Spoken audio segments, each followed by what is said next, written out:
Et c'est tout le monde, j'espère que vous allez bien car aujourd'hui dans cette vidéo j'ai le plaisir de pouvoir vous présenter le tout dernier né de chez Corsair. Il s'agit tout simplement du IQ Link Titan en version 240 mm RGB. Ce water cooling a été donc la sortie est maintenant disponible à partir du 15 août. Il a été présenté en début d'année par Corsair lors du Computex et comme vous pouvez le voir juste à ma gauche, il vient, alors pas directement équipé, mais il vient avec des possibilités de personnalisation qui sont quand même assez novatrices et assez sympathiques. Mais en tout cas, la question étant de savoir, c'est est-ce que ça vaut le coup? Est-ce que ça reste finalement un bon water cooling déjà dans les temps? Qu'est-ce que ça vaut avec la partie caps fournie à côté, ou en tout cas que l'on peut acheter à côté du water cooling? Bref, je vous propose comme d'habitude de vous faire un test complet sur ce dernier afin qu'on puisse savoir qu'il a réellement dans le ventre. Donc sur ce, si vous aimez ce type de vidéo, n'hésitez pas à me le dire directement en commentaire, à mettre un pouce bleu et puis à vous abonner en activant la cloche de notification pour être au courant des prochaines vidéos.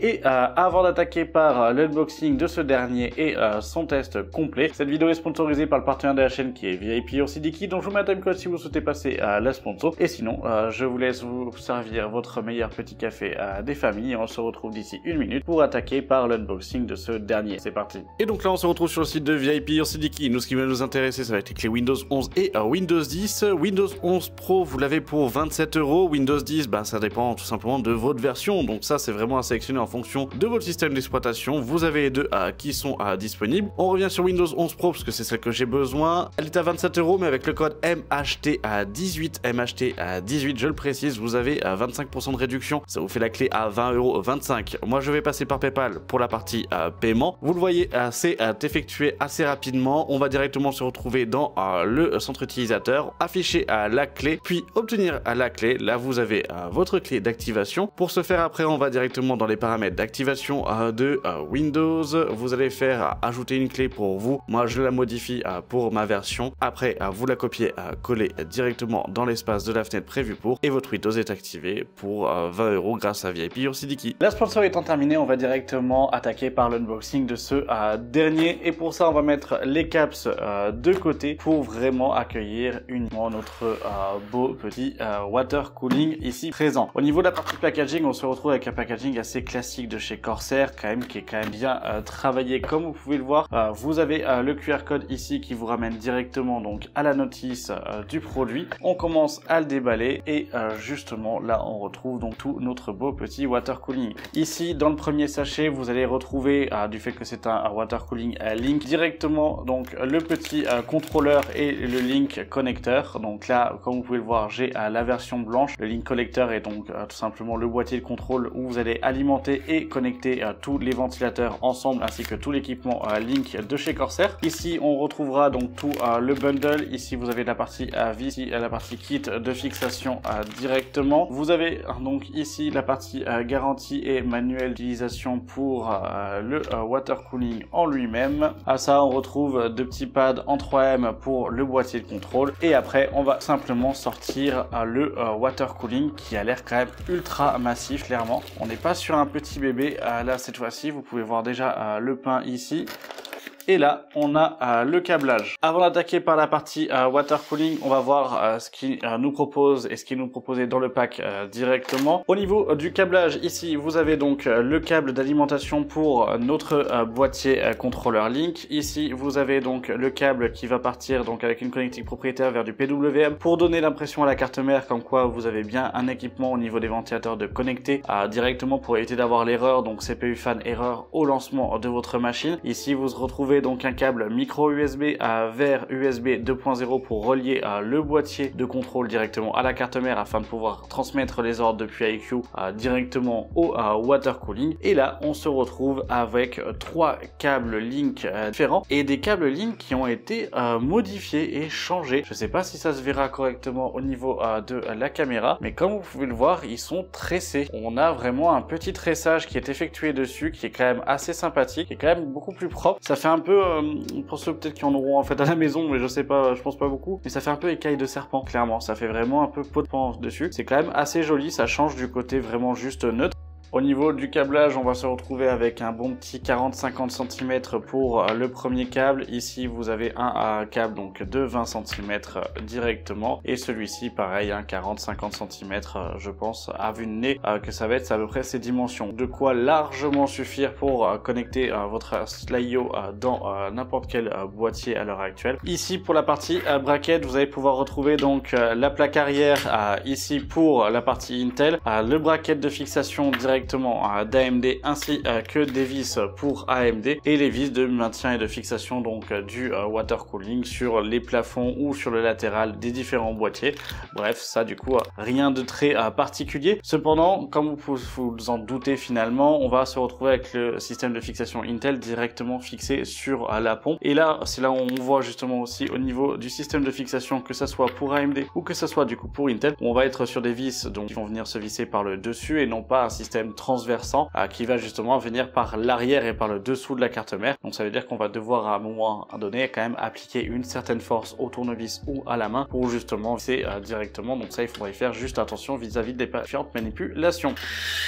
Hop, on met ça de côté et on va attaquer par le water cooling directement. Hop, j'enlève la chaussette du radiateur et des ventilateurs, et c'est là où ça fait plaisir, et ça fait plaisir d'avoir le côté Link au final, c'est que les radiateurs et le ventilateur sont déjà posés dessus. On a vraiment déjà tout de posé dessus et c'est quand même assez agréable, tout est fixé, on n'a pas besoin de s'embêter à se dire dans quel sens va quoi ou autre, parce que justement sur ce water cooling là et sur ce système là, les ventilateurs qui sont positionnés sont des lignes. Finalement, on n'a pas ce souci. Cependant, on n'a pas non plus, comme en fait dans le dernier water cooling que je vous avais présenté de chez Corsair, de système directement raccroché au radiateur. Là, les ventilateurs indépendants à ce moment-là, ils ont simplement été fixés dessus. On n'a pas de connecteur directement sur le radiateur. Ça peut être un petit point dommage. Mais d'un côté, on avait aussi la problématique sur l'autre water cooling où on était obligé de tordre le câble et de le positionner. Donc, on peut penser que Corsair finalement a un peu appris de ses erreurs pour cette partie-là. Et là maintenant, on va se retrouver avec directement donc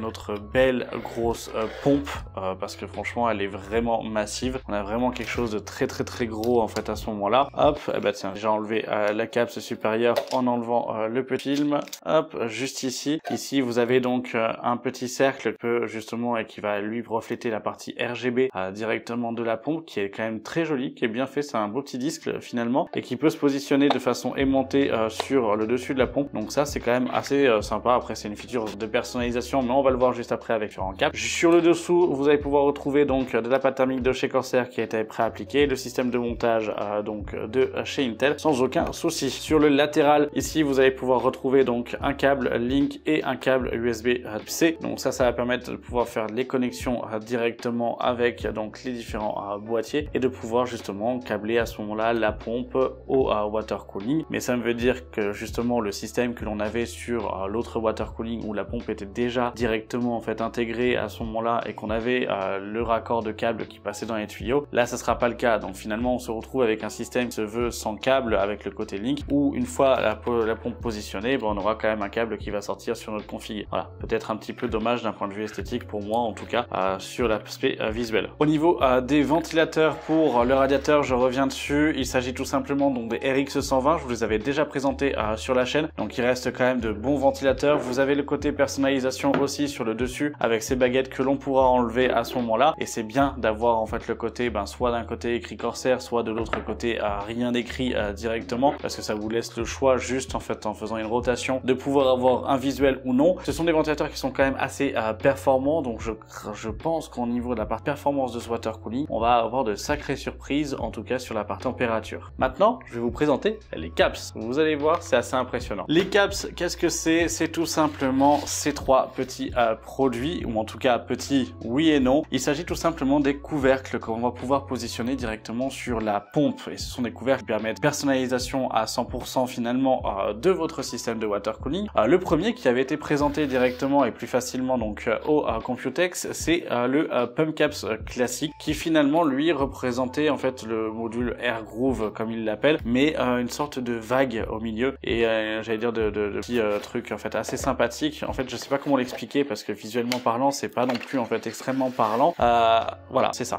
C'est peut-être bête, je vous remettrai des plans d'illustration en fait pendant un test après quand on va justement changer à la partie caps, mais on a un dôme avec le cercle dedans, on a à l'intérieur donc griffure présente, présente le petit logo Corsair. Bref, on se retrouve avec quelque chose d'assez sympathique et d'assez visuellement parlant assez cool. La seule chose que je sais pas en fait à l'heure actuelle encore, c'est la partie tarification de ces capsules là. Parce qu'en termes de tarification sur le water cooling lui sera techniquement proposé et aujourd'hui en fait proposé aux alentours des 169 € pour la version 240 mm, allant jusqu'à 209 € si je dis pas de bêtises pour la version 360 mm. Donc après, à voir si au niveau des câbles, est-ce qu'elles vont être vendues à 20, 30 ou 50 €. Au-delà de 50 €, ça risque quand même de faire un petit peu mal. Donc après, il faudra voir en fonction. Là, c'est tout pour celle-ci. Maintenant, on va passer aux deux autres. Et la première des deux autres qui pour moi est la plus intéressante, c'est la VRM Fan. C'est-à-dire qu'en soi, c'est tout simplement donc une coque de water cooling où à l'intérieur, vous allez avoir un ventilateur qui permettra justement et techniquement de pouvoir refroidir les VRM de votre carte mère. Donc on va avoir sur le côté des petites encoches avec une sortie d'air qui va redistribuer l'air sur les VRM et ou sur les SSD NVMe dissipateur et sur le dessus. Ici vous avez donc le ventilateur à ce moment-là avec toute la partie visuelle de chez Corsair. Tout le reste restera bien évidemment donc RGB à la sortie. Et en dessous vous voyez donc les petits connecteurs en fait directement qui sont des connecteurs propriétaires de la scie. C'est quand même à faire attention à pas les casser, mais en soi ça reste largement bon et ça reste visuellement un bon produit. Je le remets dedans pour pouvoir vous faire découvrir le dernier, et le dernier c'est tout simplement, et ça vous l'imaginez bien, le LCD Screen 4 où là justement vous allez avoir directement donc un écran que vous allez pouvoir clipser directement sur votre water cooling. C'est ce qui permet finalement, je trouve, de là vraiment d'avoir tout le nécessaire. Et vous voyez qu'au niveau des connecteurs, on a quand même là un peu plus de connecteurs, c'est normal, c'est au niveau de la charge qu'il va y avoir de transfert d'informations, mais clairement c'est quand même plutôt cool. Je le redis, mais le fait de pouvoir personnaliser comme ça, de choisir, ça ouvre quand même les portes à beaucoup de choses, surtout si Corsair commence après à développer une gamme de produits 100% compatibles avec différents water cooling et que finalement celui-ci ne reste que le premier, ça vous permettrait de pouvoir vous dire, tiens, pour quand j'ai envie d'avoir la partie écran, je mets mon écran, quand je veux faire une grosse tâche et que je veux faire quelque chose d'ultra lourd, j'ai besoin d'avoir un système de refroidissement un peu plus performant, paf, je mets la partie RGB fan. Quand j'ai envie que ça soit plutôt sur un PC de salon ou autre en fait dessus, que ça puisse être la partie caps pour avoir quelque chose d'un peu plus, j'allais dire clean, mais surtout en fait d'un peu plus sobre, je peux passer sur celui-ci. Mais alors concrètement, qu'est-ce que ça donne quand on change? Est-ce qu'on peut le changer facilement? Est-ce qu'il y a besoin d'outils? Eh ben non, c'est là en fait la petite particularité du cap swap comme il l'appelle, c'est qu'il vous suffit simplement finalement de presser un peu sur le côté directement et vous avez la capsule qui s'enlève à la main tout simplement. Donc c'est vrai que c'est quand même assez agréable, et dans l'aspect j'allais dire visuel et usage en fait directement, hop, je viens choper ma nouvelle petite capsule, je viens diriger ici, hop, et je viens mettre le ventilateur RGB fan directement. Et donc là, comme vous pouvez le voir, ça reste quand même très simple à mettre comme à enlever, et comme vous pouvez le voir, là on se retrouve avec le ventilateur qui est directement positionné dessus. On a quand même quelque chose de très simple et de très propre, mais voilà, bref, ça reste pour moi quelque chose qui est intéressant dans le système où justement ça nous permettrait de le faire à 100%. Ce que je trouverais de dommage par contre, c'est en aspect tarification en fond du prix auquel eux ils le proposent. Est-ce que ça sera plus ou moins en fait cher? Est-ce que ça sera plus ou moins en fait de bon rapport qualité-prix? Voilà, évidemment que je pense et je suppose que celui avec l'écran coûtera un peu plus cher que celui avec les ventilateurs de fan, et que celui-ci qui finalement, grossièrement je vais dire un tout bête, mais c'est deux morceaux de plastique moulés, si on peut dire ça, sera quand même beaucoup moins cher aussi que les autres. Voilà, ce sont des choses où je pense que il faudrait voir après à la sortie, à l'avenir, à quel prix seront proposés ces équipements-là comparés à d'autres. Bref, là on a pu voir avec la partie physique de l'unboxing, on a pu voir la partie présentation du cap swap qui finalement est le côté technologique, mais d'un point de vue ergonomie et surtout d'un point de vue personnalisation que Corsair met en avant sur ce type de produit. Mais la question étant, c'est d'un point de vue caractéristiques spécifiques, qu'est-ce qui vaut? Et d'un point de vue performance, est-ce que les performances sont en rendez-vous? Est-ce que c'est réellement un titan ou est-ce que c'est un abo? Bref, c'est ce que je vais vous présenter directement. Donc on va passer aux caractéristiques techniques, je vais vous les présenter en détail, puis après vous présenter des différents résultats des benches effectués. Au niveau des benches, comme d'habitude, c'est sur un 12900K, comme ça on garde les mêmes conditions et les mêmes pratiques de test que sur tous les water cooling que je vous ai présentés à l'heure actuelle sur la chaîne. Au moins ça nous permettra aussi de pouvoir le comparer à ce moment-là aux autres déjà présentés sur la chaîne. Et puis moi je vous dis dans quelques minutes pour la conclusion. Pour vous, il se passe quelques minutes. Pour moi en fait ça va être plutôt une semaine et demie. Bref, sur ce, on passe aux caractéristiques techniques et aux résultats. C'est parti.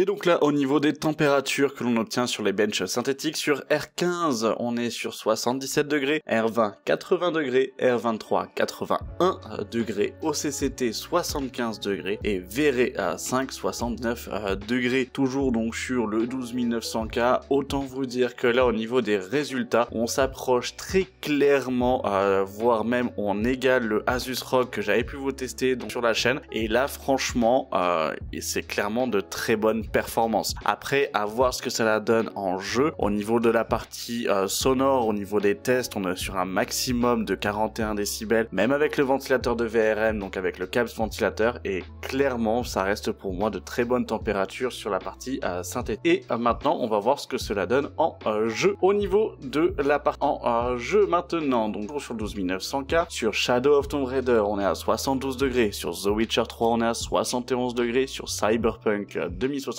on est à 68 degrés, PUBG 62 degrés, et Assassin's Creed Valhalla, on est à 69 degrés. Autant vous dire que là, en jeu, il est vraiment bon aussi. Alors sur Cyberpunk, ça reste quand même élevé, les températures de Cyberpunk, enfin Cyberpunk fait quand même vachement monter en température à différents processeurs, mais clairement, là, on est vraiment sur de très bonnes performances, très agréablement pris. On a quand même enfin une réelle performance avec de l'esthétique, avec ce Titan. C'est clairement un bon IO au niveau des températures que là je peux obtenir sur différents tests. Et donc là, vous avez pu voir avec les différents résultats que l'on est quand même finalement sur un vrai Titan. Les performances sont au rendez-vous, il fait partie clairement des meilleurs water cooling que j'ai pu tester sur la chaîne, et franchement, d'un point de vue rapport performance-prix, ben je suis pas déçu. Pour un 240 mm, c'est vrai qu'on va pouvoir considérer qu'il est peut-être un petit peu cher au niveau de son prix, parce qu'on est donc, comme je l'ai dit, aux alentours des 160 à 170 euros pour ce dernier, mais clairement en termes de performance, en termes d'options de personnalisation et surtout de gestion via le logiciel iQOO que vous achetez en fait aussi derrière, c'est peut-être bête à dire, mais à chaque fois que vous payez un produit, dès que vous avez finalement une gestion logicielle et que vous avez un développement logiciel, bah il y a une petite partie qui revient en fait aussi à ça et au développement. Et pour moi du coup, dans la force de Corsair, bah iQOO, donc leur logiciel, en fait quand même une sacrée partie, mais clairement là en termes de tarification, au vu des performances, ça me gêne pas de vous le conseiller. On se retrouve avec quelque chose quand même d'assez propre et surtout d'assez performant pour son prix. Cependant, depuis le début de la vidéo, du coup, je vous ai parlé donc des caps que vous pouvez voir ici, ou que vous pouvez voir le caps LCD directement sur le water cooling positionné à ma droite. Cependant, bah là maintenant, j'ai aussi d'un point de vue tarification, j'ai eu des nouvelles, et des bonnes comme des mauvaises nouvelles. Pour la simple et bonne raison, c'est que bon, le caps initial, comme vous avez celui-ci, donc soit en blanc, soit en noir, lui sera revendu, et celui qui est inclus, si vous souhaitez le changer, lui est revendu aux alentours des 10 euros. Donc ça, en vrai, bonne affaire, c'est pas rien. Celui que vous avez ici, le Groove classique, lui, à la différence, on va le retrouver en termes de tarification à 14 euros. Et ben 14 euros, ça me gêne pas, je trouve que c'est quand même assez honnête en fait dessus, il n'y a pas de problème. Et pour la partie ventilateur, où là on vient mettre de la techno à l'intérieur, ou pour la partie LCD aussi, pour la partie ventilateur, on est qu'à 30 euros. Au niveau de la partie ventilateur en lui-même, au niveau des tests que j'ai pu effectuer, on a clairement du coup une diminution de température au niveau des VRM, on a en fait un gain finalement et un bénéfice à pouvoir le prendre. Donc ça va vraiment être plutôt pour les personnes qui souhaitent avoir une performance supplémentaire, qui souhaitent tout simplement aller chercher peut-être sur de l'overclocking ou autre, et avoir un peu plus de performance sur leur machine. Clairement, pour une trentaine d'euros en plus à ajouter au water cooling, ça fait une somme au final quand on prend le water cooling plus le caps à ce moment-là, mais sinon ça reste une alternative qui pour moi est ok. Là où ça va me gêner différemment, et là où c'est quand même un peu plus cher, c'est le côté écran, parce que le côté écran est à tout simplement 100 euros. Le caps à 100 euros, il fait mal. Clairement, il fait mal pour la partie écran. Je trouve ça quand même assez dommage, parce que ça vous rapporte quand même pour un 240 mm à 250 euros pour avoir en fait la partie écran. Là, malheureusement, je pourrais pas réellement en fait vous le conseiller directement, même si il est quand même du plus bel effet, même si c'est quand même assez joli, qu'au niveau de la gestion, vous le savez en fait avec iQOO, ça reste quand même cool. Pour moi, du coup, je trouve que c'est quand même très cher. Je l'aurais plutôt vu aux alentours des 60 euros. À 60 euros, ça aurait pu être compréhensible et je l'aurais pu en fait vous le conseiller directement. Là, malheureusement, ça fait quand même mal. Un autre point négatif que l'on va pouvoir retrouver sur ce water cooling, c'est le fait fait que vous n'ayez pas donc la gestion à Link directement intégrée au niveau du radiateur, ce qui fait que là j'étais obligé de mettre donc un premier câble à mon contrôleur derrière pour pouvoir justement contrôler les ventilateurs qui sont dessus, donc les ARX, et un second câble pour la pompe, et comme vous pouvez le voir en fait il est juste ici et je le fais passer au-dessus. Et dans le cas où vous voulez avoir une vraie gestion au niveau de l'écran, il faudra rajouter un second câble ici, donc type C vers USB en interne, en sachant que le câble type C c'est pas un type C qui est coudé, c'est un câble type C qui est droit. Et là vous le voyez, j'ai pas pu le positionner à cause du coup de mon dissipateur de VRM sur la Formula. Alors sur la Formula ils sont quand même assez gros, donc malheureusement du coup ça ne passe pas à cause de ça, mais c'est vrai que je trouve ça un petit peu dommage, et je me dis que s'il fallait que je le place, à ce moment là j'aurais dû faire une rotation pour pouvoir mettre les tubes soit de l'autre côté et avoir le câble qui passe au niveau des rames, ça aurait pu aussi gêner. Bref, dans toutes les façons où je l'ai finalement un petit peu imaginé, je trouvais pas ça réellement très esthétique, très propre, très du coup en fait finalement joli à la sortie. Donc pour moi ça me gêne un petit peu parce que je trouve que ce côté là est peut-être pas assez abouti, ou en tout cas il faudrait trouver une manière ou une solution pour pouvoir peut-être limite intégrer un câble Link avec l'USB type C à l'intérieur, avec une gestion en fait complète, où vous ayez un câble type C qui soit coudé aussi, pour qu'on puisse avoir un passage de câble qui soit beaucoup plus propre. Donc là on reste sur l'esthétique et sur la partie fonctionnalité cable management, parce que là malheureusement c'est pas évident. Voilà, aujourd'hui à la question est-ce que je peux vous le proposer, est-ce que aujourd'hui je peux vous le conseiller d'un point de vue système de refroidissement, clairement oui. Ma réponse elle va être oui, ça reste un bon système de refroidissement, on est sur un bon water cooling, on a des performances qui sont en rendez-vous, on a un design qui est là. Au niveau de la gestion avec EQ, je vous en ai pas présenté là dans la vidéo, mais vous le savez, on a quand même clairement une gestion complète que l'on peut faire en fait dessus, que ça soit au niveau des ventilateurs, au niveau de la pompe. EQ a quand même un bon développement, même si certains vont me dire oui mais quand j'achète un water cooling j'achète pas un logiciel. Aujourd'hui malheureusement, que ce soit pour les water cooling comme pour les cartes graphiques, sur beaucoup quand vous achetez un composant vous achetez aussi et vous payez une partie logicielle à l'intérieur, même si EQ est gratuit je l'entends, mais en tout cas pour moi en fait ça en fait partie intégrante à l'heure actuelle. Après d'un point de vue rapport performance prix à nu, c'est-à-dire du coup sans les câbles, le water cooling vaut le coup. Au niveau des caps, moi ce que je vais plutôt vous proposer ça va être les deux que vous avez ici, le Groove du coup pour en fait l'aspect visuel, pour avoir quelque chose de différent, la partie ventilateur si vous souhaitez aller un peu plus dans le côté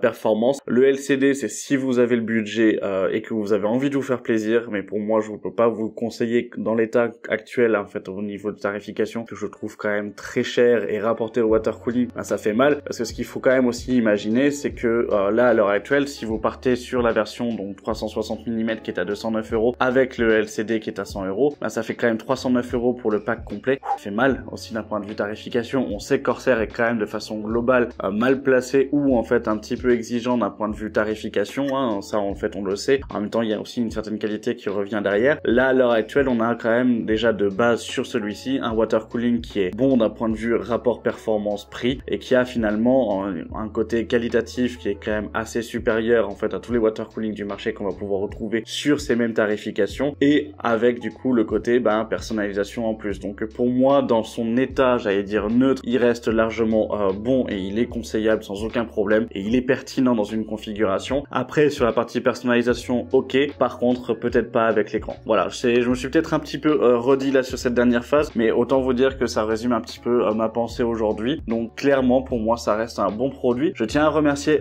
directement Corsair de m'avoir permis de pouvoir tester ce produit. J'ai testé en avant-première, donc je l'ai eu du coup avant qu'il soit sorti, et clairement ça m'a permis de pouvoir justement voir un petit peu l'évolution. C'est aussi pour ça qu'au début de la vidéo je vous parlais des caps, c'est que j'avais pas le prix, et que là je vous ai présenté parce que justement je les connaissais pas et je les avais pas en fait en avant-première. Non, eux par contre au niveau de la partie communication sur le prix, mais en tout cas voilà, ça c'est vraiment du coup en fait un plaisir de pouvoir avoir testé en fait ce type de produit et justement l'avoir en avant-première. Et puis je tiens aussi à vous remercier vous directement, parce que c'est grâce à vous que justement en évoluant je peux avoir l'opportunité de pouvoir tester ce type de produit et pouvoir tester en fait directement avec plaisir justement en fait des produits comme ce dernier. Bref, sur ce n'hésitez pas à me dire directement en commentaire ce que vous en avez pensé du water cooling, ce que vous en avez pensé de la vidéo en elle-même. Vous avez les commentaires qui sont faits pour vous, donc n'hésitez surtout pas. Si vous avez aimé cette vidéo, n'hésitez pas à mettre un pouce bleu, à vous abonner, à activer la cloche de notification pour être au courant de toutes les prochaines vidéos. Je vous mets les liens des caps et du water cooling directement en description. N'hésitez pas non plus à ce moment-là à me rejoindre donc sur mes différents réseaux sociaux, mais aussi sur ma chaîne secondaire, donc MT High-Tech Deals directement, où je vous propose des bons plans, des guides de configuration ou autres, pour justement me concentrer sur cette chaîne uniquement sur la partie test de produits comme ce dernier. Et puis bah moi je vous dis merci d'avoir regardé la vidéo jusqu'à la fin. Et puis je vous remercie d'avoir regardé la vidéo jusqu'à la fin. Je vous dis à la semaine prochaine pour une vidéo tech sur la chaîne. C'était MT. Salut!